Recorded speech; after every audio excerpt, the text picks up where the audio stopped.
me for my voice, but I have never seen anything like it. You believe in miracles? Yes! Unbelievable. Welcome back. It's another edition of the Andrew Podcast. You're watching on YouTube, Spotify, Apple Podcasts. Thank you guys for listening. A lot of very good feedback we've been getting these past couple days, so I want to thank all of you guys for that as well. We did that Adam Lefko podcast, which, again, I cannot thank Rachel Harrison or Lefko enough for setting that all up and getting everything going on that front. But we did that podcast. We talked a little bit about, hey, what should you be doing to make a podcast better? What could you be doing? All these different things. And I do these podcasts, and I talk to these media personalities, and I really do try to not only impart, sports takes, that type of stuff, the pop culture stuff. Not only do I try to do that, but I really do look for people who are going to give life advice. I really do look for people, because I'm 22, 23, I look for people who have a little bit more experience, a little bit more life, I guess. And I always thought it was weird when people were saying, well, you're too young to really know this, or you're too young to really know that, because I don't buy that. But I do think life experience, I do think life does give you lessons. And I try to go and find people who have had those lessons handed to them by the universe or have gone through something. So when Lefko comes on and says, hey, you could be doing this, or hey, you should be doing that, I really do take it and I try to run with it. I like that a lot of you guys have seen that too. I've seen a lot more people reach out to me saying, hey, I want to get into podcasting. How can I do this?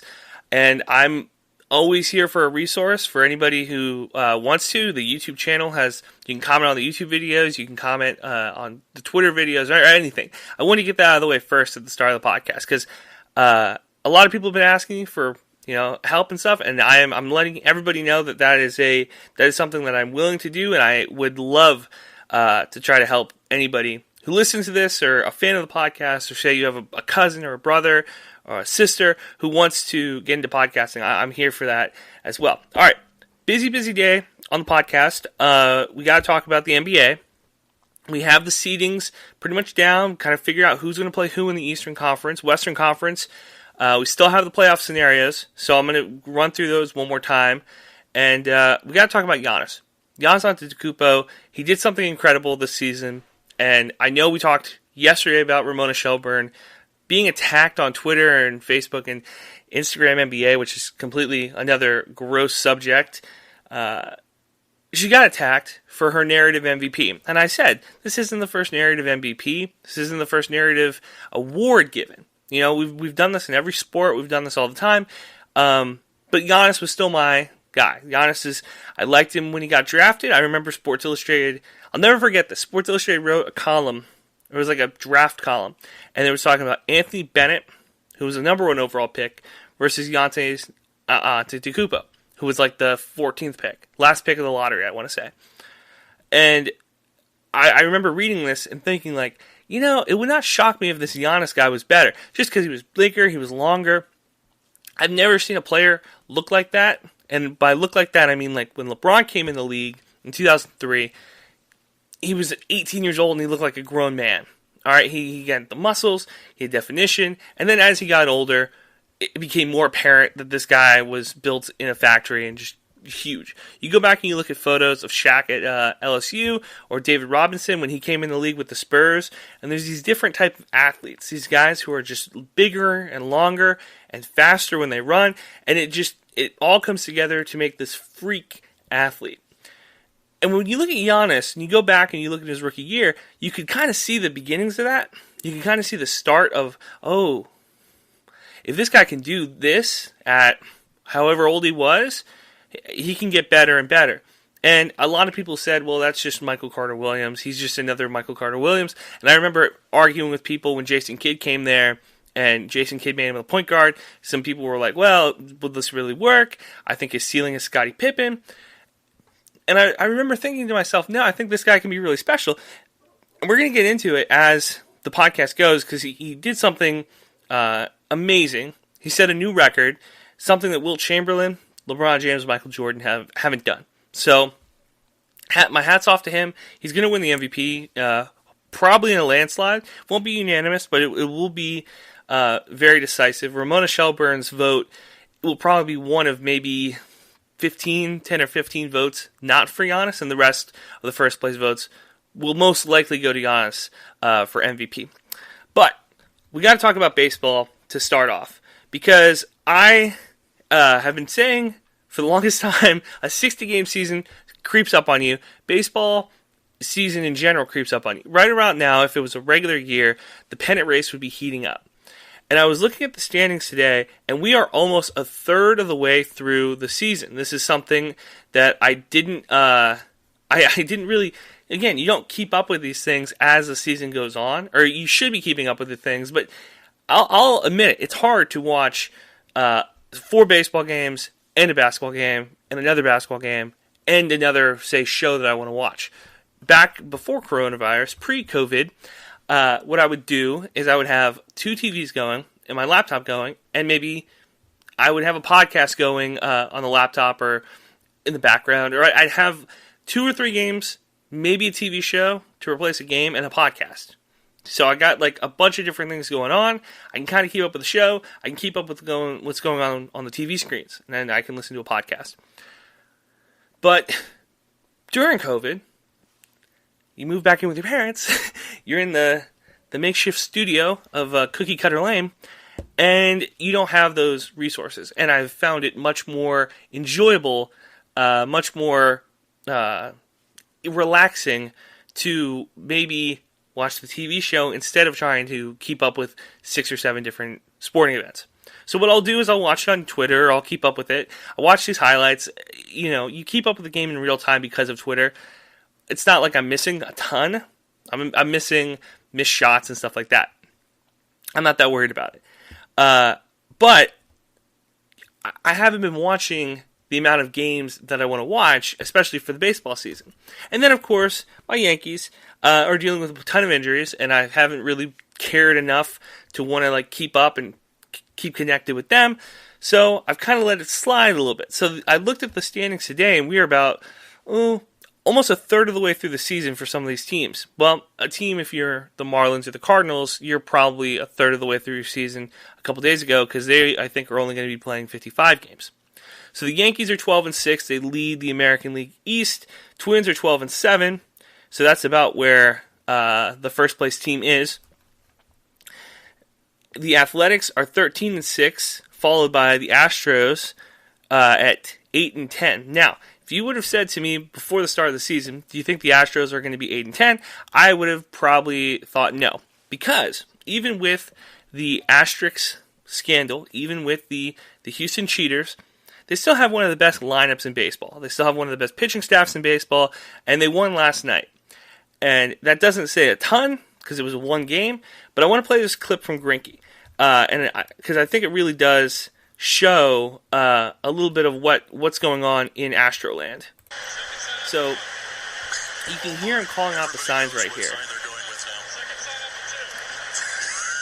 This is incredible. He told everybody what signs they're going with. I mean, how does Brandon Crawford not hear that? I love that. It works. It pops them up. Who wants it? Josh Reddick calls off everybody. So you can hear him calling out the signs, and you can see just how relaxed that team is. And in baseball, it is the utmost importance. Unlike basketball, where I think that being relaxed is important, but I think that there is a level of concentration to it. Unlike football, where if you're too relaxed, you're going to get hurt. Baseball, I think, is the sport where if you are too much in your own head about something, your entire team is going to fall apart. Especially if you're in a position like Greinke, who we know has dealt with mental health issues in the past, and he's just a quirky guy.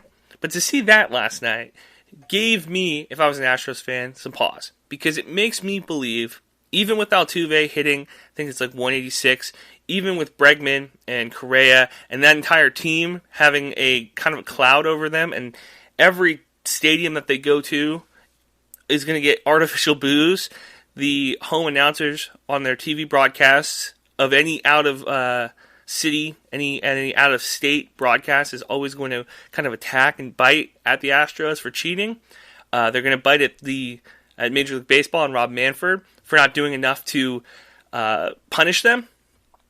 Even with all of that, the fact that this team is still relaxed, the fact that Greinke is still doing Greinke stuff, would give me hope, give me pause as an Astros fan to think, like, I think that this team is fine. Now, you talk to an Astros fan, and I've been wanting to do this segment this entire time. If you talk to an Astros fan right now, the biggest thing they're going to tell you isn't that they're remorseful for their team cheating. They're not going to be remorseful for potentially stealing a title from the Dodgers. They're not. They feel no remorse, which is fine. I was mad at first. I get it now. You're a sports fan. Fan is short for fanatic, and they will misdirect. Well, what about the Yankees? And what about the Red Sox? All this, they will try to dodge it. I don't blame them. It makes sense. So you look at what the Astros have done this season, and I was hoping that this was going to be a 0-50 team, but you know what? I like it better this way. I like it better that they are in the chase for the American League West. I want them to be in the chase till the very last day. I want them to be in the conversation this entire season, because I agree with Astros fans on this point. I remember, because I live in Texas, and it was a Ranger state, and then you win a title, and then everybody goes to the gas station and changes shirts and buys the new Astros shirt. That's fine. Bandwagon's bandwagon. It's great. But I remember when the Astros weren't on television.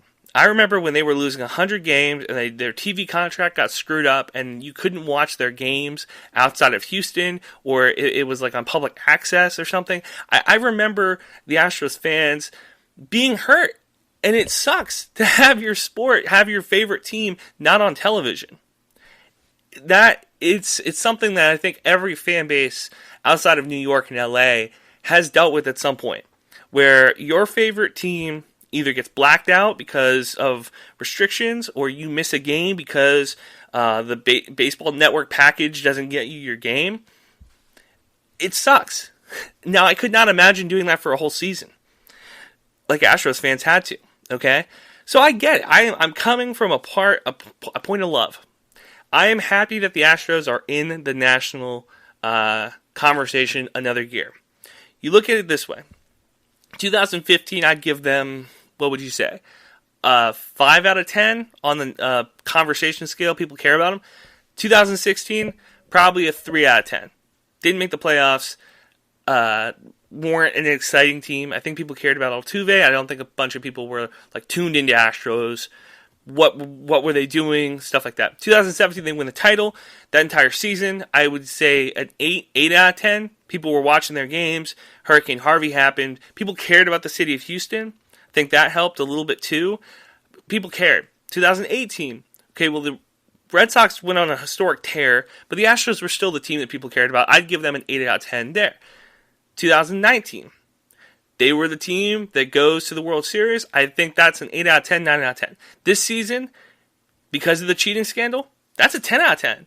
You can't turn on the TV, can't turn on Major League Baseball Network. You can't turn anywhere without somebody mentioning the Astros scandal. So for the first time, in I think my lifetime at least, the Astros are the number one talked about team outside of Houston, outside of New York, outside of LA. You turn on the radio in Cincinnati, and the Astros scandal is getting played. So for the fans, for the Astros, who had to deal with their team not being on television, who had to deal with their team losing 100 games, who had to deal with being the little brother to the Cardinals and the Rangers and the Cubs for so long, congratulations. You are now the team that everybody talks about. You are now the team that everybody loves to hate. You know, it used to be the Yankees, it used to be the Red Sox, it used to be the Dodgers and the Angels. That is you now. You are now the team that everybody despises. Congratulations. It is a hard road to hoe. It is going to be this way for hopefully the next 10 years. People won't stop talking about your fraudulent title. I hope that people come up to you on the street when you go to other cities and say, hey, my team got cheated because of you guys. I hope that that is all that you wanted. Astros fans wanted to be the center of attention. They wanted people to care about their team. Well, now we do. Congratulations. And I love it for you. I'm happy for you guys. It's coming from a place of love because this is what was needed for baseball in Houston. It was. And I could have done an entire segment right now on Aaron Judge's lower body and how the Yankees hitters outside of Clint Frazier and Brett Gardner all seem to get hurt, and how it seems very funny to me how all of these guys are jacked. I love my Yankees. All those guys are huge. We need to do an internal investigation on how those guys are so damn big and how they're always hurt. I need to find out why. Is it because they're so big? Is it because we have 10 guys in the dugout that look like Michael Strahan? Is that why they're always hurt? What's the deal? Who is their trainer? We need to get some answers. Because of coronavirus, did they just fire their training staff and then hire the guys at the YMCA? That dude who stands behind you when you're lifting wrong and is like, oh, check your posture, bro. Did we hire that guy to be the weight trainer for the Yankees? What is happening? Why are they always hurt? It doesn't make sense. This has been Mike Stanton's whole career in New York, it feels like. Has him being, he comes in, he hits a couple home runs, everybody gets excited. Oh, now we have another hitter. And then he's on the IR. What is happening? I don't remember a Yankees team that is always so injury-ridden. And it's not just the hitters. The pitchers always seem to be hurt. CC Sabathia probably was the only pitcher, again, in my lifetime, who wasn't always on the IR, who I can remember pitching games. It seems like all of the pitchers in New York, now God forbid something happens to Garrett Cole, but it seems like all the pitchers in New York are always hurt. And it's, again, not just the Yankees. It's the Mets, too. The Mets always have people hurt. I don't understand what's happening in New York City. I don't get it. Is it in the water? Are people in New York just pulling their back, throwing their backs out? I will send fresh water to the Yankees. Shoot, if the Mets want in, I'll give the Mets some water, too. I don't know what the problem is in New York, but it is getting to the point where you got to start asking some questions here. What is happening in New York City? Oh, God.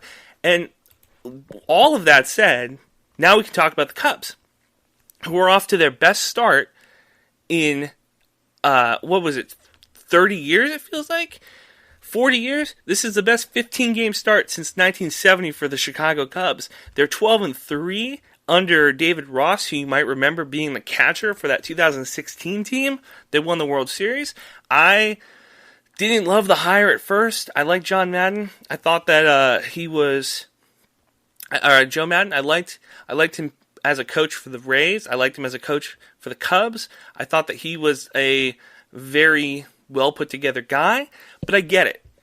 The front office of the Cubs looked at the roster. They said, you're not getting enough out of this roster. We have 2 of the top 15 players in baseball, probably. The pitching staff is still a little shaky to me. I'm not in love with the Cubs pitching staff, but they have a pretty solid lineup.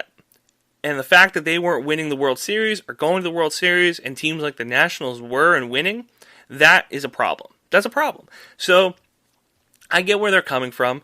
They hired David Ross. They're 12-3. It worked out. It's a weird season, and they're the best team in the American League Central, mostly because the Cardinals have only played 5 games. I'm not going to hold that against the Cubs, but you look at the rest of that division. Cubs are 12-3. Out, they're the favorites. Cardinals are 2-3. Reds are 8-10. Brewers are 7-9. Pittsburgh Pirates are 3-13. What used to be the best division in baseball, the National League Central Division, has now turned into a real head scratcher. And I hate stat radio, but I got to say that the Cubs batting average is pretty good too, and they're on a 2-game winning streak. And if they continue on this pace, they are going to be probably the best team in the National League. Shifting over to the National League West. Rockies are 12-6, Dodgers are 12-7, Padres are 11-8, Diamondbacks are 8-11, Giants are 8-12. So, again, it's going to be a Rockies-Dodgers year. I remember telling you guys that in early April. Now we are in late or mid-August, I should say, and things are coming true. So, Marlins are the best team right now in the National League East. I don't see that continuing for much longer. I think they're going to come back down to earth. They are 8-4, which, again, by no means that they are doing great, but they're 8-4. Braves are 11-9. Nationals are 6-8. Mets are 8-11. Phillies are 5-8. Now, it doesn't seem like a lot's happening. Those seem like pretty small numbers. But when you remember that 20 games in is a third of the season, now it starts mattering a little bit more. Now it's, these teams that have 11, 12 wins, if they can get to 15 wins, it's they're looking real good. And barring something catastrophic happening and somebody getting hurt, player falling off, they're in a better position to go try to win the World Series. Now, will there be a World Series? With football being canceled, with everything happening in football, I'm not the person to be super pessimistic, but I'm also going to be a realist.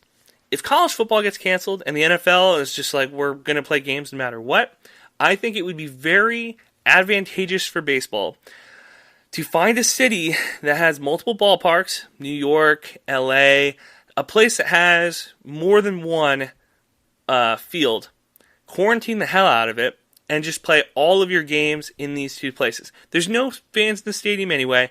Make a bubble. I remember me saying a couple days ago, bubbles don't work in sports that aren't basketball. That if these bubbles aren't, if the sport's not conducive to a bubble, it's really hard to kind of force a square peg into a round hole. I take that back. Because if you have, say, let's see, 2 wildcard teams, and then 3, that's 5. If you have 5 teams in the playoffs, 10 teams total, I think you can do 10 teams in 2 different locations. I don't think that you can do however many teams that we have right now playing in two locations or 1 location. I don't think that works. But I do think that if you have those 5 teams in one spot, 5 teams in another, and you just quarantine the hell out of it, because what we don't want is we don't want a 7-game series getting swung because a pitcher for the other team got sick, somebody got hurt, gets hurt. I don't want that. So we need to start thinking long and hard about the bubble. All right, let's moving on to the NBA. That's your baseball talk. We haven't talked baseball in forever on this podcast, and I really wanted to put that out there. Shout out to the Astros fans, incredible fan base. They've taken the asterisk stuff very, very, very well. Shout out to the Astros Shame Tour on Twitter. That Twitter account has been popping off. That Twitter account, I think, started right around the time that baseball season started, during spring training. I remember following it and being like, probably shouldn't be following this. Came back to it, and now it's one of the biggest accounts on baseball Twitter, so shout out to them. All right, let's talk about the basketball situations. Today is the day. The different scenarios for teams making and missing the playoffs. This is big. Today is the day to really find out what some teams are made of. So we look at the situation we have set up right now, and we say to ourselves, what is the likelihood that some of these teams make it to the playoffs, some of these teams miss the playoffs? And I have been a large proponent of the Blazers. I like what the Blazers have been able to do. I like the Carmelo Anthony and Damian Lillard duo. Even though Carmelo has played well, people are really overhyping him because he's Carmelo Anthony. He used to be one of the 5 best players in the league. Now people are a little bit too high on him. I don't want to jump off the bandwagon yet. Carmelo's look good, but let's wait for the playoffs. All right, the Blazers play the Nets. Nets have been good in the bubble. Let's be honest here. The Nets haven't been a pushover team. They haven't really let anybody get away with anything. I'm pretty impressed by what the Nets have done. I don't think that is a pushover game. That game is being played later today on TNT. That game is at 8 o'clock. That game is one of the last games that matter, okay? Because the Pelicans have already been eliminated. That is the last game that matters. So I hate the way that this schedule is set up right now. I would much prefer if these games were played in either all at the same time or very close to each other. But the Blazers get that last game. They get to play the Nets. If they win that game, they clinch the 8th seed. All right, the Grizzlies. This is their play-in situation. This is, I think, the hardest one to happen. They have to beat the Bucks on Thursday, where Giannis will not be playing. He's not playing that last game for the Bucks because of the headbutt that he had against the Wizards. I don't know why I couldn't think about it. He had the headbutt against the Wizards. He's not going to be playing on Thursday night. So they need to beat the Bucks on Thursday, or the Suns, the Blazers, and the Spurs all need to lose. When you need 3 teams to lose, that is very difficult. There has been very few times in sports that I can remember a team losing 3 consecutive games or having 3 teams lose the same day to help you get in.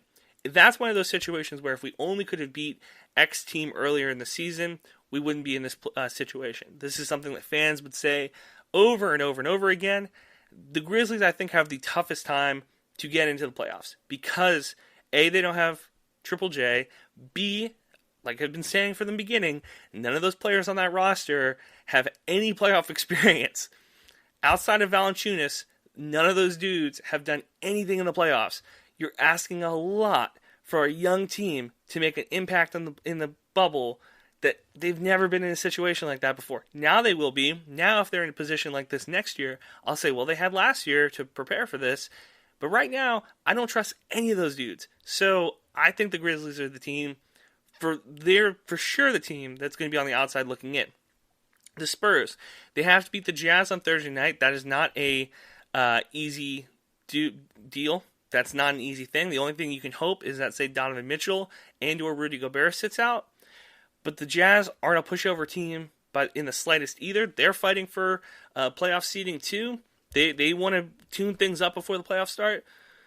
And 2 of the Blazers, Suns, or Grizzlies need to lose. All right, well, Grizzlies are playing the Bucks. That's a tough team, even without Giannis. That is a possibility. And the Suns are playing the Mavs, who, again, that's a tough team. If Luka and KP play, that is something that I could see happening. And they have to beat the Jazz. So I would give the Spurs the second best chance of making the play-in game. Now, you make the play-in game, does that count for the playoffs? I would argue yes. I would argue that the play-in game does count for the playoffs the same way a wild card would count for baseball. If you have a 23 consecutive seasons making the playoffs, and then you make a wild card, that still counts. That's still playoffs. I would think that the 9 seed still counts. Now, it really depends on how the record books reflect it. I'm not just saying that with a Spurs jersey on. I'm saying that as somebody who is, schematically, I think that would make sense. All right, Suns to make the play-in if they beat the Mavs on Thursday and one of the Grizzlies or Spurs lose. All right, well, like I said, the Grizzlies have a tough time. They are playing the Bucks, so that's a possibility. And beating the Mavs is going to be tough. That the fact they have to beat the Mavs and the Grizzlies or Spurs have to lose, I think that is a tough situation. So I would say that the Blazers probably have the best chance because they are already in the 8 seed spot. I would go the Suns being the second, the Spurs being the third, and the Grizzlies are going to be on the team looking on the outside looking in.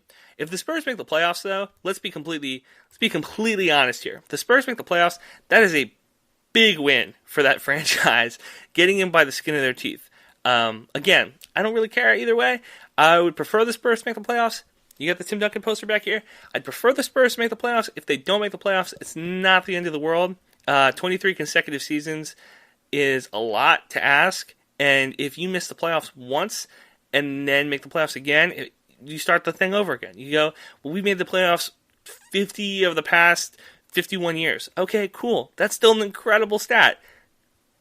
I don't care. I think it's fine.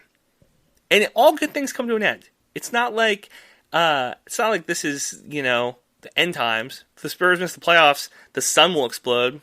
Come on. It'll be fine. I'm not worried about my Spurs. It'll be fine. All right, let's talk about Giannis.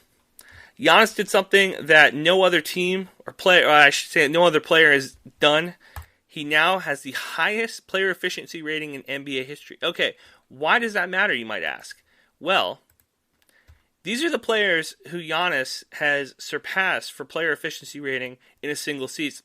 This season, his PER was 3.91. Incredible season.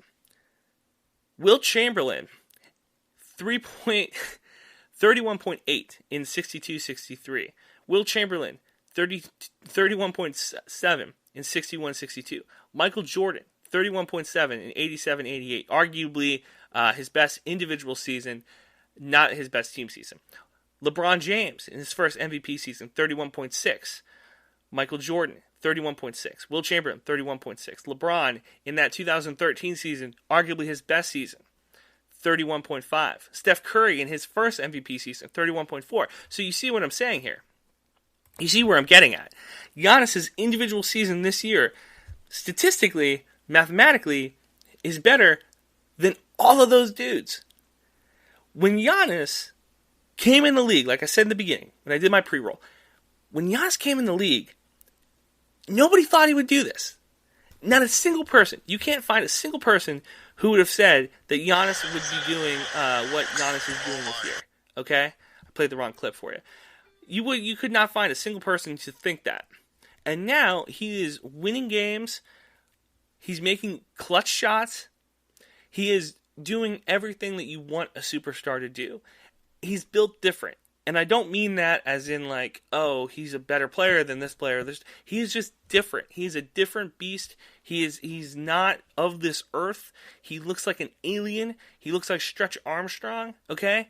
Look at this. I've never seen a player be able to make that move before. Okay? I'm talking about Shaq. I'm talking about Michael. I'm talking about LeBron. The spin moves that he does when he gets a full head of steam are almost impossible to stop. And then defensively too, he could possibly be the first player to win a Defensive Player of the Year and the MVP since, I want to say, Akeem in 95. I think that's right. Akeem in 95. So it's like when we do the Ramona Shelburne, oh, we're gonna give it to him because we're giving it to LeBron because of the narrative. I understand why people are mad. I get it, okay? But at the same time, you have to remember it's a narrative award. There are storylines that go into it. But Giannis has 100% been the best player this season. There is not a doubt in my mind that Giannis has been the best player. And the other thing is too, we don't give back-to-back MVPs to anybody. Okay, Steph Curry won the back-to-back MVP in the 15 and then the 73 win season. LeBron won 2 back-to-back MVPs because he's just LeBron James. Michael's won a couple of back-to-back MVPs, but we don't give back-to-back MVPs just to anybody. We don't just hand those out. There's a lot of voter fatigue. You ask James Harden fans, there's a lot of voter fatigue in these things, and the fact that Giannis has been able to do what he's been able to do has just been incredible. So I love that for him. Hopefully he can continue to do this. Hopefully this isn't just a single season thing. I don't think it is. I think that I expect to see him on that list, just like Wilt Chamberlain, just like Michael Jordan, just like LeBron James. Again, he'll be an efficient player the rest of his career. The minute that he starts shooting threes, though, we talk about this a lot. We say, when Giannis starts shooting threes, what's that going to do to his game? I'm real nervous that if he starts shooting threes, that he won't go to the rim as much. I'm hoping that he does. I'm hoping that this isn't something that will go away. But it's just amazing. I wanted to play that clip for you just to show you how effing incredible he is. All right, these are the playoff matchups in the Eastern Conference. We did the West already. The Eastern Conference, Milwaukee will be playing the Magic. I expect that to be a pretty close series. No, it's going to be a 4-0 sweep. Giannis might not even play in some of those games, in some of those fourth quarters. Toronto playing the Nets. Like I mentioned, the Nets aren't a pushover team. I like Toronto as a 2 seed. I still have them as the team that's going to come out and win the whole thing. Boston facing off against Philly. Joel Embiid, a little banged up. Philadelphia's not a pushover team either. Boston's going to have to play their best. But again, all of these games are in the bubble, so there's no home court advantage. I'm expecting this to be the most vanilla matchup between the Celtics and 76ers that we've had. Celtics and 76ers, if you want to do the whole Dr. J, Larry Bird, this is a real rivalry thing, you can. But you got to remember, too, that there have been years where Boston has been a whole hell of a lot better than Philadelphia. And Philadelphia, a few seasons, been a whole lot better than Boston. This idea that this is a long-time rivalry, I don't think it's to the level of Lakers and Celtics, but the current rivalry between the Celtics and 76ers is a fun one. And the fact that Al Horford will be playing, I think, for the 76ers in a pretty large role when you consider how they're going to set their lineup up, it will be interesting. I'm hoping that the Celtics pull that off. I want the 76ers to blow it up. I like Brett Brown, his former Spur assistant coach, but it's time for him to move on to a new team, preferably a team in the Eastern Conference, but I think that he needs to move on. Miami going up against Indiana, that will be a 7-game series. TJ Warren has been a heat check player this entire bubble. I don't see a way that he won't be a heat check player. It's going to be that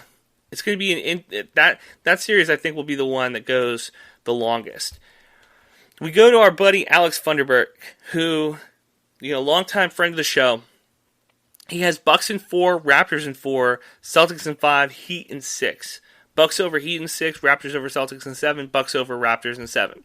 I wanted to put that on the podcast just because you need to keep track of these things. Don't let people give you playoff predictions and then have them go back on them, all right? I told you right now what I think is going to happen, all right? 4-0 sweep for the Bucks. I think that it's going to be a 5-game series with the Raptors and Nets. I'm going to go 6-game series, Boston and Philly, 7-game series, Miami and Indiana. Once those series are over, we'll go back and talk about the semifinals and the finals. I'm not giving you the full picture yet. I still think the Raptors are the team that comes out of the East, and I like the Lakers in the West. That's all I'm going to say. And hopefully later tomorrow when we do this whole podcast again and we talk about who won games and who lost games today, I can say the Spurs made it, hopefully. But it's going to take a lot. If Damian Lillard misses the playoffs after having the bubble he's had, it's going to be a real shit show for him. I'd feel really bad for him. Last thing before we go, tomorrow we'll do this podcast. Hopefully, yeah, we'll do this podcast, and then we'll have another podcast. Tristan Butler. It's a fantasy football podcast. The NFL season's happening. I didn't think it would. I didn't believe it. It is happening. They are suiting up. They are playing games. So, we're going to do a fantasy football podcast from here on out, Fridays. You can tune into it. We still haven't come up with a great name, so if you guys want to send us names, I'm in for it. I'm here. Send me a name. If you don't want to send us a name, you're going to get a pretty good one anyway, because as you can tell from the name of this show, I'm a real creative guy. So we'll come up with something. We will come up with something. But Tristan Butler, like I said, longtime fantasy football player. He's a good friend of mine. We've been friends for a very long time. Dynasty League, individual season. I'm a big week-by-week guy. We can talk about the daily fantasy. Talk about why Thursday night games matter. We can talk about the schedule getting moved potentially from just Thursday, Sunday, Monday to Thursday, Friday, Saturday, Sunday, Monday. We can talk about all these different types of things. It's gonna be a very exciting time. I've always, like I said, always wanted to co-host ever since Josh Booty dissed me and left me. So I'm here. I'm here for it. Let's do it. That's going to do it for the show. Hopefully you guys will tune in tomorrow when we're doing fantasy football. And when I talk basketball for 45 minutes and say that the Blazers don't have a shot at beating the Lakers, / the Lakers are the most beatable team in the playoffs. We'll see. We will see. All right, that's going to do it. Tune in tomorrow. Thank you guys so much for listening. Be safe.